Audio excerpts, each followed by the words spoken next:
Hello Mythic Europeans, and welcome to the second edition of the Ars Magica vlog.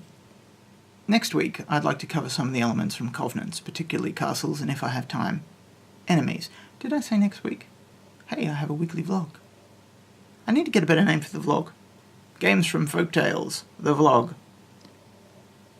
It's all turning out rather well so far. Rather than discussing Covenants this week, I wanted to discuss the writing process and a couple of the books which were really influential in that writing process. The first one is The Cook's Companion by Stephanie Alexander. The Cook's Companion is the structure that became the Boon and Hook structure in Ars Magica. I bought this book when I was living in a tiny country town, librarianing, with my first ongoing librarian-y job. I was really bored. It's a huge cookbook. It kept me busy. I bought it from a bookstore which also acted as a gift store, and they had a huge cabinet full of different colours of sugared almonds. And on my way home with this book, I dropped it on the road, and the only reason it's not ripped to pieces is because it crushed a huge bag of sugared almonds. And so now, whenever I open it, I can smell sugared almonds. Strangely, the same thing happens to me sometimes when I open the Covenant book. Yeah, there's probably some sort of psychological problem there. Anyway, moving on. This book is in ingredient by ingredient rather than recipe by recipe or course by course. So if you want to look up, if you have carrots, you look up carrots. If you want to look up onions, you look up onions.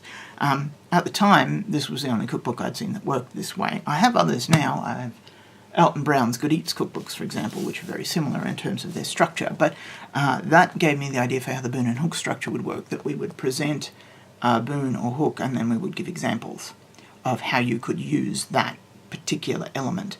Now, in terms of using the elements, we wanted to do demonstrations, but we didn't want them to be binding in canon. That is, we didn't want you to then have to include that if you were writing a later book. Say, I said, there's a Covenant in Thebes that does whatever.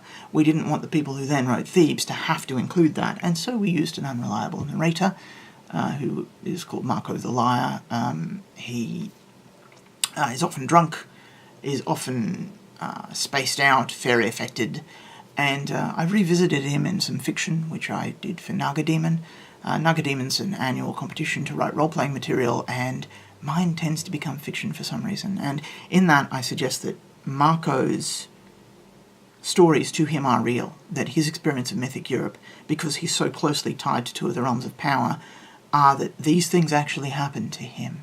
This is because I believe that Ars Magica should be played so that you don't use all of the Tribunal books at once. You just use the Tribunal you're in, or maybe less than that.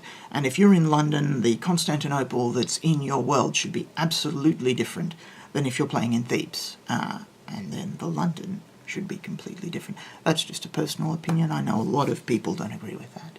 Marco was inspired by this book. It's Invisible Cities by Italo Calvino. It's brilliant, and I suggest you read it because it's tiny. In it, Marco Polo is telling stories to Kublai Khan about the cities in Kublai Khan's empire, and Kublai eventually says to him, "You never leave the capital, how do you see all these cities?" And Marco says, "Now that the empire is infinite, I don't need to, because every city that I can think of must be represented somewhere." Kublai has a go, and Marco says, "No, you're getting it wrong. The elements in your city have to be tied together by a single motif or narrative," which is the kits at the end of the Covenant design section for Boons and Hooks. So those are the two books which, for me, were the key in coming up with the structure for that section of Covenants. Next week, we'll be discussing castles, and if we have time, enemies.